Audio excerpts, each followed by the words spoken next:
Hello everyone, this is Nitasha Chaturvedi and welcome to all on our YouTube channel that is Easy Learning 247।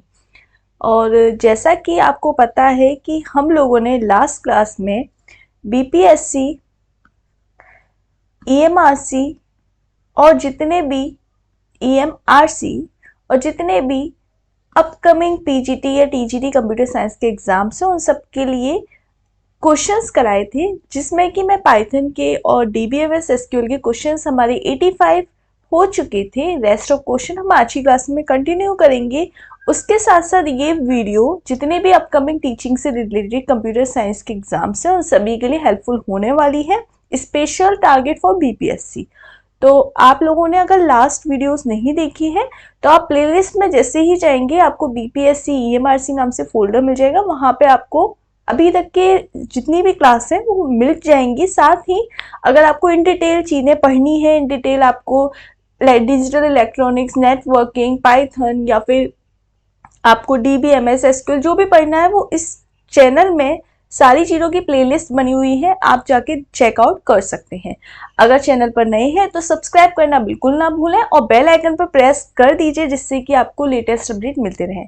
सो हम आज की class continue करेंगे question number 86 से। तो question number 86 में बोल रहा है अकॉर्डिंग टू टेक्नोलॉजी, इसमें से हमें करेक्ट बताना है कि कौन सी टेक्नोलॉजी डेवलप्ड बाय डीबीएमएस की टेक्नोलॉजी के हिसाब से इसमें से क्या बात करेक्ट है, क्या चीज करेक्ट है according to the technology develop by DBMS. तो जो डीबीएमएस में जो पॉइंटर होते हैं, पॉइंटर जो होते हैं वो यूज करते हैं डेटा को एक्सेस करने के लिए, ठीक है, एक्सेस करने के लिए। और डेटा की जो स्पीड होती है, एक्यूरेसी होती है, उन सबको मेंटेन करने के लिए, एक्सेस करने के लिए हम पॉइंटर का यूज करते हैं, ठीक है। तो यहाँ पर आ रहा है ट्रांजेक्शनल इंटीग्रिटी एंड कंसिस्टेंसी। तो ट्रांजेक्शनल इंटीग्रिटी और कंसिस्टेंसी के लिए हम यूज करते हैं लॉग का। तो यहाँ पर ये वाला ऑप्शन हमारा हो जाएगा गलत।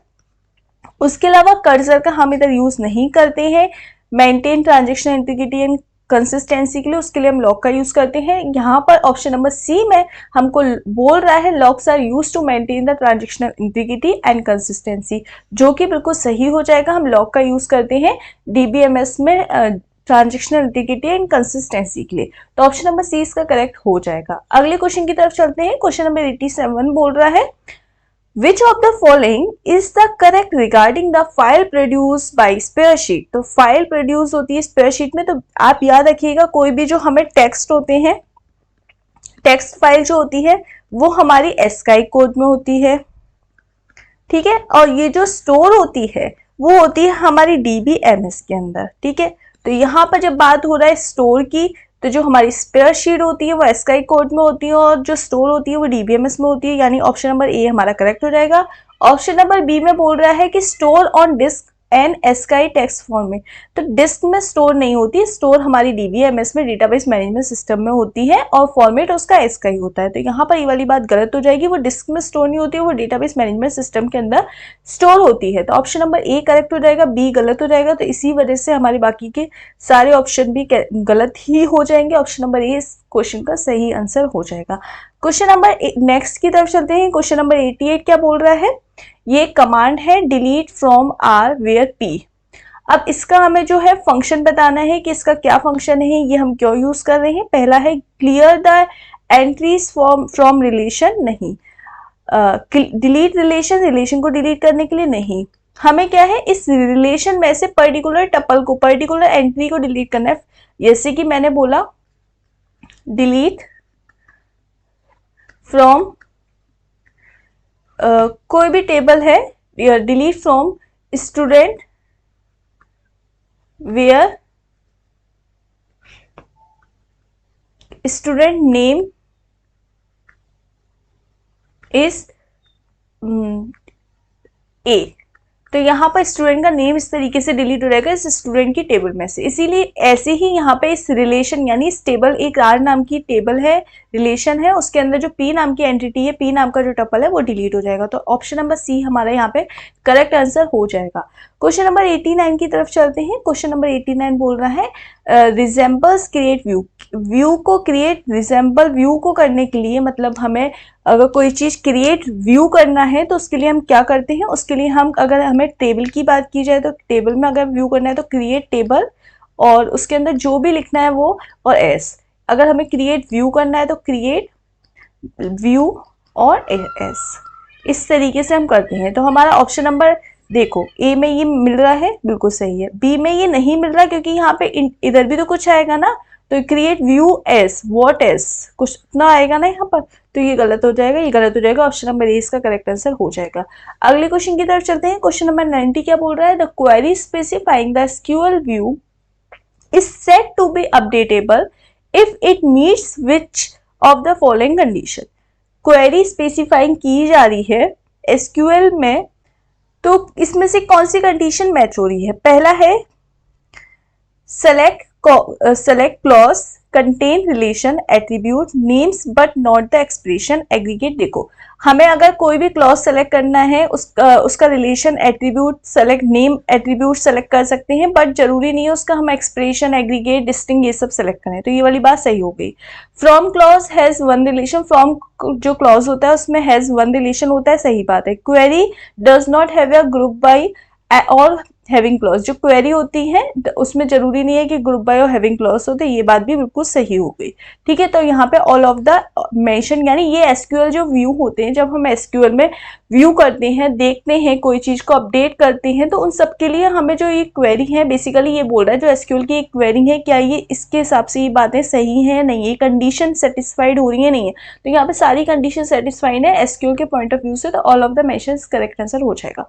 अगले क्वेश्चन की तरफ चलते हैं। क्वेश्चन नंबर 91, यहाँ पर रोल अप ऑपरेटर की बात की जा रही है फॉर द एक्सप्रेशन और column with in a group by clause, यानी जो रोल अप ऑपरेटर है फॉर एक्सप्रेशन और कॉलम के साथ with group by clause is used करते हैं। अब क्वेश्चन व्हेन, कब यूज करते हैं रोल अप ऑपरेटर का, हम एक्सप्रेशन कॉलम के साथ ग्रुप बाय, एक तरह से बोल रहा है कि जो रोल अप ऑपरेटर होता है वो ग्रुप बाय क्लॉज के साथ कब यूज करते हैं, कब यूज करते हैं, ऑप्शन दे रहा है। Find the group that make up अ सब टोटल इन अ रो, तो यहाँ पे रो की बात तो कर ही नहीं रहा क्योंकि यहाँ पे तो कॉलम ही बोल रहा है, तो ये ऑप्शन तो बिल्कुल गलत हो जाएगा। क्वेश्चन अब ऑप्शन नंबर बी हमको क्या बोल रहा है, create group wise grand total and the group indicate group by clause. एक बात याद रखना, जो रोल अप ऑपरेटर का यूज करते हैं वो हम ग्रुप बाय के लिए यूज करते हैं, यानी हमें जब ग्रांड टोटल यूज करना होता है ग्रांड टोटल के लिए तब हम यूज करते हैं, ग्रुप बाय के साथ यूज करते हैं, और ग्रांड टोटल के लिए, सब टोटल के लिए हम यूज करते हैं। ठीक है, और ये यूज करते हैं हम एक ही डायरेक्शन में, और ये जो डायरेक्शन होती है वो होती है हमारी राइट टू लेफ्ट। ठीक है, और जितने भी कॉलम होते हैं या एक्सप्रेशन होते हैं उन सबको एक, मतलब जितने भी, फॉर एग्जांपल ये टेबल है, ये टेबल है, और इस टेबल के अंदर जितने भी हमारे कॉलम्स हैं या, और ये टेबल है, सपोज दो टेबल के कॉलम को आपस में ऐड करना है तो हम ग्रुप बाय क्लॉज के अंदर रोल अप ऑपरेटर का यूज करेंगे और इन सबको ऐड करने के लिए, और राइट टू लेफ्ट ये सारे हमारे जो जितने भी कॉलम्स है वो सारे आपस में मिल जाएंगे, ऐड हो जाएंगे, स्पेसिफाई एक कॉलम बन जाएगा, यानी एक जगह ऐड हो जाएंगे, सब कंप्यूटिंग हो जाएगा, सबका ग्रांड टोटल हो जाएगा, सारे कॉलम आपस में मिल जाएंगे। ठीक है, तो उसके ग्रुप बाय क्लॉज के संग हम राइट टू लेफ्ट इनका एडिशन करते हैं सारे कॉलम के लिए। तो यहाँ पे देखो ऑप्शन बी में क्या बोल रहा है, create a group wise grand total for group indicate the group by clause, ऐसा कुछ भी नहीं है। ग्रुप एक्सप्रेशन और column specify group by clause in one direction right to left for the computing sub total, इसके लिए हम use करते हैं सब टोटल के लिए राइट टू लेफ्ट, और कॉलम स्पेसिफाई, एक कॉलम और एक्सप्रेशन को स्पेसिफाई करने के लिए एक डायरेक्शन में उन सबका सब टोटल करने के लिए हम जो रोल अप ऑपरेटर होता है ग्रुप बाय क्लॉज के संग यूज करते हैं। ठीक है, तो ऑप्शन नंबर सी हमारा सही हो गया। उसके अलावा जो डी ऑप्शन में बोल रहा है क्रॉस टेबुलर रिपोर्ट, ये सब नहीं है, तो हमारा ऑप्शन नंबर सी करेक्ट हो गया। देखो जब भी क्वेश्चन हमारे एमसीक्यूज ही आएंगे आपके पेपर में, तो अगर हमको कोई भी पहला तरीका है करने का कि जैसे कि फॉर एग्जांपल मैंने ये क्वेश्चन पढ़ा, आपने क्या करा, सबसे पहले एग्जाम में कोई भी क्वेश्चन पढ़ने के लिए आप क्वेश्चन पढ़ेंगे, क्वेश्चन पढ़ा, विच of the following is the best way for represent the attribute in a large database. तो अब क्वेश्चन का हमें मतलब समझना होता है। क्वेश्चन का मतलब समझ में आ जाता है तो आधी प्रॉब्लम सॉल्व हो जाती है। अब सॉल्व कैसे करना है? Which of the following is the best way, सबसे अच्छा बेस्ट वे क्या है रिप्रेजेंट करने का एट्रीब्यूट को इन अ लार्ज डेटाबेस। तो लार्ज डेटाबेस में एट्रीब्यूट को रिप्रेजेंट करने का सबसे अच्छा वे क्या है? ठीक है, तो क्वेश्चन समझ में आ गया। अब क्या अब हमको दो तरीके, या तो हमको डायरेक्ट आंसर पता हो, आंसर पता है तो जैसे मुझे पता है कि इसका आंसर होगा कॉन्केटिनेशन एग्जाम्पल, ठीक है, मुझे पता है, मैंने डायरेक्ट टिक लगा दिया। अब मुझे बाकी ऑप्शन पढ़ने की जरूरत ही नहीं है, मुझे पता है कि अगर ऑल ऑफ द मेंशन है तो एक बार उसको पढ़ लेना, नहीं तो डायरेक्ट हमारा आंसर एक ही होगा। अगर ऑल ऑफ द मेंशन है तो एक बार सारे ऑप्शंस को और देख लेना। या फिर आपका ऑप्शन में कभी कभी दिया होता है only A B, only B C, only C A, तो उस कंडीशन में हमें सारे ऑप्शंस को अच्छे से देखना होता है। अगर हमारा ऑल ऑफ द मेंशन वाला ऑप्शन नहीं है और हमारा डायरेक्ट चार ऑप्शन होते हैं और चार में से हमें एक सेलेक्ट करना होता है, तो हम डायरेक्ट हमें आंसर पता होता है तो हम कॉन्केटिनेशन लगा सकते थे।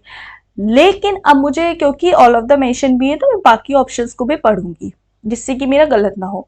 क्वेश्चन अगर थोड़ा एक फॉर एग्जाम्पल कोई क्वेश्चन मेरा 30 सेकंड में या 20 सेकंड में सॉल्व होने वाला है और उसकी जगह मैंने 20 सेकंड या 10 सेकंड एक्स्ट्रा भी दे दिए, तो मेरा एटलीस्ट गलत नहीं होगा, क्योंकि मुझे वहां पर चीजें ज्यादा से ज्यादा एक्यूरेसी सही करनी है अपनी। क्वेश्चंस अगर मैं एक दो नहीं भी करूंगी तो भी चलेगा, लेकिन मेरे को जितना करना है वो अच्छे से करना है, 100% देना है। अगर आप 90% भी क्वेश्चंस सही अटेम्प्ट करके आते हैं तो भी आपका सिलेक्शन 100% हो जाएगा। तो ये बात आप याद रखिएगा, जितना करो वो बिल्कुल करेक्ट करो, चाहे एक क्वेश्चन कम करो पर जो करो बिल्कुल करेक्ट करने की कोशिश करो। बाकी हमारे हाथ में तो नहीं है। तो पहला फर्स्ट स्टेप है कि आपको क्वेश्चन ढंग से समझना है। सेकेंड स्टेप है कि आपको ऑप्शंस, जो अगर आपको एक ही ऑप्शन है ऑल ऑफ दी एवर, वो both A and B, B C और सी डी, इस तरीके का ऑप्शन नहीं है, तो आपको अपना आंसर देना है, डायरेक्ट आपको करना है। अगर ऑल ऑफ दी मेंशन लिखा है तो आपको सारे ऑप्शन ध्यान से पढ़ने हैं। अगर only A B, B C, both A and B, इस तरीके का ऑप्शन दिए तो भी आपको डायरेक्ट ध्यान से पढ़ना है। और एक और तरीका ये है कि आपको क्वेश्चन समझ में नहीं आया पर आपको ऑप्शंस के बारे में पता है, तो आपको जैसे कि ऑप्शन के बारे में पता है, मुझे पता है डॉट रिप्रेजेंटेशन क्या होता है, रिप्रेजेंट डॉट में करना। रिलेशनल एंड का मतलब क्या होता है, रिलेशनल मतलब टेबल, और उन दो टेबल का क्रॉस करना है रिलेशनल एंड का। कॉन्केटिनेशन का मतलब होता है जोड़ना, यानी दो चीजों को आपस में जोड़ना, दो टेबल्स को। अब क्योंकि डेटाबेस की बात हो रही है और डेटाबेस में हमें पता है कि सब हम टेबल के बारे में बात करते हैं डेटाबेस में, जब भी हमें टेबल के बारे में बात करनी होती है, ठीक है, तो दो टेबल्स को आपस में जोड़ना। तो यहाँ पर क्योंकि बोल रहा है रिप्रेजेंट बेस्ट लार्ज डेटाबेस को, जब हमें एक जगह लार्ज डेटाबेस को रिप्रेजेंट करना है तो सबसे अच्छा तरीका है उन दोनों टेबल्स को, दोनों डेटाबेस को, ये दोनों रोज को या दोनों कॉलम्स को आपस में मिला देना। फॉर एग्जांपल मेरे पास एक लार्ज डेटाबेस ये है, डेटाबेस मतलब मेरे पास एक टेबल है, एक फाइल ये है, एक फाइल ये है। अगर मेरे को दो अलग अलग जगह दिखाना हो तो मेरे पास एक लार्ज डेटाबेस है, मैं क्या करूं, इसको एग्जाम्पल के तौर पर यहाँ पर भी मेरी स्टूडेंट की आईडी है, यहाँ पर भी मेरी स्टूडेंट की आईडी है, और यहाँ पर नेम है, यहाँ पर एड्रेस है, और मैं क्या करूँ इनको मिला दूं, और मेरी ये एक ही स्टूडेंट की आईडी तो मुझे एक ही बार लिखनी पड़ी ना, और इसमें नेम और इसमें एड्रेस, तो मेरी एक कॉलम कम हो गया ना। तो ये बेस्ट तरीका होता है उसका कॉन्केटिनेशन करना। कॉन्केटिनेशन का मतलब होता है मिला देना, जोड़ देना, ऐड कर देना। क्लियर हुआ? सेम। अगले क्वेश्चन की तरफ चलते हैं। Question number 93, which of the following is a subset of SQL command. SQL command का सबसेट क्या होता है? Used by manipulate Oracle structure. अब जहां पर भी आपको स्ट्रक्चर दिए, शॉर्ट तरीका बता रही हूँ, जहां पर भी आपको स्ट्रक्चर इंक्लूडिंग टेबल, टेबल में स्ट्रक्चर की बात की जाए, उसके कमांड को यूज करना हो किसी और डेटाबेस, अब ऑरिकल नाम से कंफ्यूज कर दिया गया। अगर हमारा नॉर्मल यहाँ पे डेटाबेस आ जाता या एसक्यूएल आ जाता तब भी हम यही करते, क्योंकि हमें ऑरिकल भी एक डेटाबेस ही है, हमें ऑरिकल नाम देके कंफ्यूज कर दिया है।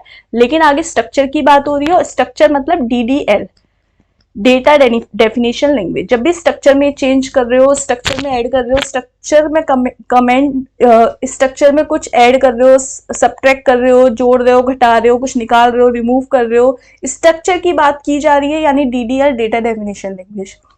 अब उस टेबल के अंदर उसकी एंटिटी, उसके एट्रीब्यूट, उसकी कॉलम, उसके रो की बात की जा रही है, यानी वो डेटा मैनिपुलेशन लैंग्वेज की बात की जा रही है, डीएमएल की। तो यहाँ पर बात की जा रही है DDL की, तो ऑप्शन नंबर डी इसका करेक्ट आंसर हो जाएगा। क्वेश्चन नंबर नेक्स्ट की तरफ चलते हैं। क्वेश्चन नंबर 94 बोल रहा है which of the following function construct a histogram and use basket for ranking. तो इसमें हम कौन से फंक्शन का यूज करते हैं हिस्टोग्राम को कंस्ट्रक्ट करने के लिए। हिस्टोग्राम को जब मुझे कंस्ट्रक्ट करना है तो मैं किस फंक्शन का यूज करती हूँ, यूज बास्केट फॉर रैंकिंग। अब मुझे जो बास्केट होती है यानी मुझे जो टाइल्स होती हैं हिस्टोग्राम्स के इस तरीके से, और मुझे इसको रैंकिंग में लगाना है, ऑर्डर वाइज रैंकिंग में लगाना है, तो मैं एक फंक्शन का यूज करती हूँ एन टाइल। एन टाइल, तो ये एन टाइल यहाँ पे किससे मैच कर रहा है, देखो यहाँ पे एन टाइल कोई भी नहीं दिया है, लेकिन यहाँ पर ऑप्शन नंबर 1 गलती से वो एन टाइल TIL हो गया है, एक्चुअल में वो एन टाइल होना चाहिए। तो हम इस फंक्शन का यूज करते हैं हिस्टोग्राम में, जो हमारी टाइल्स होती है, जो हमारी बकेट्स होती है, उसको रैंकिंग में या ऑर्डर में लगाने के लिए हम एन टाइल का यूज करते हैं। तो ऑप्शन नंबर ए यहाँ पर करेक्ट हो गया। क्वेश्चन नंबर 95 की तरफ चलते हैं। क्वेश्चन नंबर 95 में बोल रहा है command is used to SQL to issue some multiple create table, create view, grant statement in a single transaction। ठीक है, क्या बोल रहा है, सिंगल ट्रांजेक्शन में मुझे यूज फॉर ऐसी कमांड बतानी है, ऐसी कमांड बतानी है जो SQL में यूज की जाती है मल्टीपल क्रिएट टेबल करने के लिए, क्रिएट व्यू, ग्रांट स्टेटमेंट करने के लिए। सिंगल ट्रांजेक्शन, एक बार में मुझे मल्टीपल टेबल्स को व्यू कराना है, क्रिएट करना है, उनका ग्रांट स्टेटमेंट एक बार में लिखना है सिंगल ट्रांजेक्शन के लिए। तो मुझे किस कमांड का यूज करना पड़ता है, उसके लिए मुझे यूज करना होता है स्कीमा। उसके लिए मुझे स्कीमा बनाना होता है, क्रिएट स्कीमा। क्या, क्रिएट स्कीमा। स्कीमा क्या होता है, स्कीमा होता है डिस्क्रिप्शन ऑफ सिस्टम स्ट्रक्चर। ठीक है, मतलब स्कीमा क्या होता है, जो सिस्टम का स्ट्रक्चर होता है उसको क्रिएट करने के लिए एक तरह से जो स्कीमा होता है वो हमारा ब्लूप्रिंट तैयार करता है, ब्लूप्रिंट तैयार करता है डेटाबेस का। ठीक है, स्कीमा क्या करता है, ब्लूप्रिंट तैयार करता है डेटाबेस का। अगर मुझे क्रिएट व्यू करना है, मुझे सिस्टम के स्ट्रक्चर में चेंज करना है, सिस्टम का स्ट्रक्चर यानी क्रिएट उसको एक टेबल के रूप में दिखाना है और मुझे इसका ब्लूप्रिंट तैयार करना है सिंगल ट्रांजैक्शन में, तो मैं क्रिएट स्कीमा यूज करूंगी। ठीक है, क्वेश्चन नंबर 96 की तरफ चलते हैं। Which of the following is key required is in to handle the data when the encryption is applied to the data so that the unauthorized user can't be access the data. जो unauthorized person है, simple सी बात है कि हमारा कोई भी example के तौर पर फेसबुक है, फेसबुक में आपका फेसबुक भी एक डेटाबेस ही है जिसे आप अपना डेटाबेस हैंडल कर रहे हो, कोई और पर्सन अपना डेटा एक्सेस कर पा रहा है, अनदर पर्सन अपना डेटा एक्सेस कर पा रहा है, तो फेसबुक का भी एक डेटाबेस है। तो फेसबुक में जब आप लॉगिन आईडी और पासवर्ड डालते हो तो वो क्या है, बेसिकली वो आपकी एक ऑथराइज की है। सिमिलरली गूगल जीमेल में आप अपनी ऑथराइज ईमेल आईडी और पासवर्ड डालते हो तो वो क्या है, वो आपकी एक ऑथराइज की है। सिंपल सी बात है, जब भी आप लॉक लगाते हो, अपने फोन में भी लॉक लगा रहे हो, तो यानी कोई भी आप किसी भी चीज में लॉक लगा रहे हो यानी आप उसके ऑथराइज्ड पर्सन हो तभी उसको एक्सेस कर पा रहे हो। ऐसे तो कोई भी आके आपके पर्सनल चीजों को एक्सेस कर सकता है, यानी वो अनऑथराइज कर सकता है। आप किसी भी चीज में लॉक कब लगाते हो, जब वो आपका ऑथराइज्ड हो, आपका लीगल, आपका राइट हो उस पर, तभी तो लगाते हो, कोई और उसको एक्सेस नहीं कर पाए, सिर्फ आप उसके हैंडल हो। तो अनऑथराइज्ड पर्सन आपके डेटा को कब एक्सेस नहीं कर सकता, जब आपके पास ऑथराइज उसकी की हो, आप उसके ऑथराइज्ड डेटाबेस हैंडलर हो, आप उसकी तभी आपके पास उसकी ऑथराइज की है। ऐसे बैंक जब नेट बैंकिंग हम यूज करते हैं, चाहे वो पेटीएम हो, यूपीआई कुछ भी हो, तो उसमें आप अपनी एक की होती है जिसके थ्रू आप उसको ओपन कर पाते हो, दैट इज योर ऑथराइज्ड की। ओके, सो यहाँ पे आपको समझ में आ गया कि unauthorised per user can't be access your data when you have your authorised key. ठीक है, ऑप्शन नंबर 20 का करेक्ट आंसर हो गया। अगले क्वेश्चन की तरफ चलते हैं। Question number 97, which of the following is known as the process of viewing cross tab which is a fixed value in a one attribute। For example, मेरे पास है ABCD, we have a fixed value, हमारे पास एक fixed value है, हमें इसका cross view करना है। Cross view, cross step मतलब I want DCBA। देन आपको मैंने पढ़ाया था स्लाइसिंग, एक टर्म आता है स्लाइसिंग, स्लाइसिंग में मतलब क्या होता है कि हमें क्रॉस स्टेप पता चल जाता है। हमारे पास एक फिक्स्ड वैल्यू का अगर मुझे क्रॉस करना है यानी इसका अपोजिट करना है तो मुझे इसका स्लाइसिंग, मेरे पास लिखा हुआ है स्लाइसिंग ही एक वर्ड है और मुझे इसका क्रॉस व्यू करना है यानी GNICILS, ये मुझे करना है तो मुझे उसके लिए स्लाइसिंग का यूज करना पड़ेगा। तो ऑप्शन नंबर सी इसका करेक्ट आंसर हो गया। इसको बोलते हैं, इस प्रोसेस को बोलते हैं स्लाइसिंग, यानी मुझे किसी भी फिक्स्ड वैल्यू का क्रॉस स्टेप करना है तो मुझे उसके लिए स्लाइसिंग प्रोसेस का यूज करना होगा। क्वेश्चन नंबर 97 का ऑप्शन नंबर सी इसका करेक्ट आंसर हो गया। अगले क्वेश्चन की तरफ चल देते हैं। तो अगला क्वेश्चन है question number 98, for designing a normal RDBMS यानी relational database management system, which of the following normal form is considered as a adequacy। तो यहाँ पे एडिक्यूटी की बात की जा रही है। बेसिकली यहाँ पे आपको ऑप्शन दिया जा रहा है 4NF, 3NF, 2NF और 5NF। अब यहाँ पे NF की बात की जाती है तो NF का मतलब होता है नॉर्मलाइजेशन फॉर्म, नॉर्मल फॉर्म, जिसे हम नॉर्मल फॉर्म के नाम से जानते हैं। अब यहाँ पे ये हमारी यूज होती है RDBMS में और जो सबसे ज्यादा यूज होने वाली फॉर्म है वो होती है 1NF, 2NF, 3NF। ठीक है, जब भी आपको इसको पहचानने का तरीका क्या है मैं इजी बता रही हूं। जब एटॉमिक वैल्यू की बात की जाए, 1NF क्या करता है, कंटेन करता है एटॉमिक वैल्यू। 1NF क्या कंटेन करता है, एटॉमिक वैल्यू।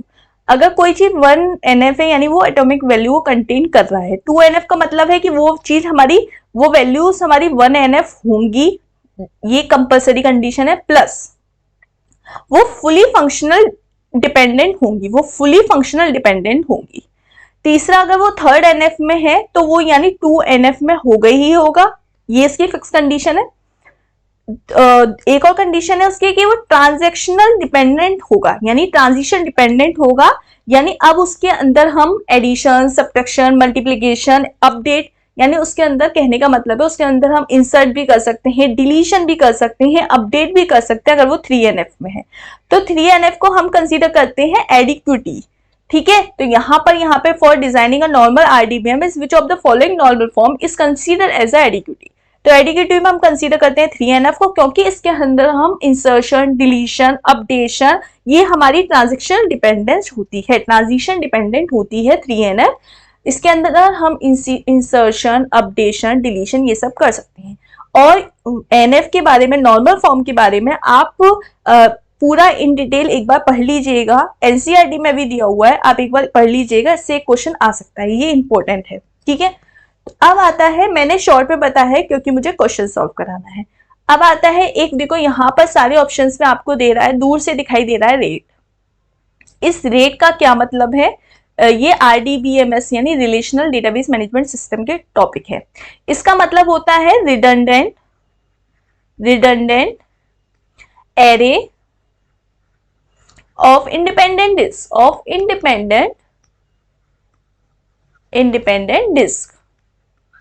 बेसिकली जो ये डेटाबेस में यूज किया जाता है फाइल्स के लिए, फाइल मैनेजमेंट के लिए, जब हमें फाइल को मैनेज करना है तो उसके लिए हम यूज करते हैं रेट का, redundant array of independent disk. अब आपको क्वेश्चन में भी यही दिया हुआ है, which of the following is a popular for application such as a storage of log files in database management system since it offers the best write performance. हम best write performance के लिए, database management system की best write performance के लिए हमें इसमें से किस रेट के लेवल का यूज करते हैं, redundant array of independent disk के किस लेवल का यूज करते हैं पूछ रहा है। तो हमारे पास जो टोटल लेवल होती है वो होती है 7, 0 level, 1 level, 2 level, 3 level, 4 level, 5 level and 6 level. अब बात आती है कि 0 लेवल क्यों यूज करते हैं। 0 लेवल यूज करते हैं डेटा स्ट्रिपिंग के लिए। डेटा स्ट्रिपिंग का मतलब होता है कि जो डेटा होता है उसको मल्टीपल डिस्क में हमें स्टोर करना है, उसके लिए हम 0 का यूज करते हैं। डेटा स्ट्रिपिंग के लिए किसके लिए यूज करते हैं 0 का, डेटा स्ट्रिपिंग के लिए। अब 1 लेवल का यूज करते हैं डिस्क मिररिंग के लिए, किसके लिए, डिस्क मिररिंग के लिए। अब ये जो होता है यहां पर डिस्क मिररिंग होती है और हम बेस्ट राइट कर सकते हैं इस जगह, डिस्क मिररिंग होती है और बेस्ट राइट कर सकते हैं। सेकेंड लेवल का यूज करते हैं बिट स्ट्रिपिंग के लिए। यहां पर जो हमारा डेटा होता है, जो भी लिखा गया हुआ डेटा है हमारा, वो बिट की फॉर्म में कन्वर्ट हो जाता है, बिट की फॉर्म में वो टूट जाता है तो वो बहुत सारे पार्ट में डिवाइड हो जाता है बिट की फॉर्म में। थर्ड लेवल में वो बाइट की फॉर्म में डिवाइड हो जाता है, बाइट स्ट्रिपिंग हो जाती है यहाँ पर।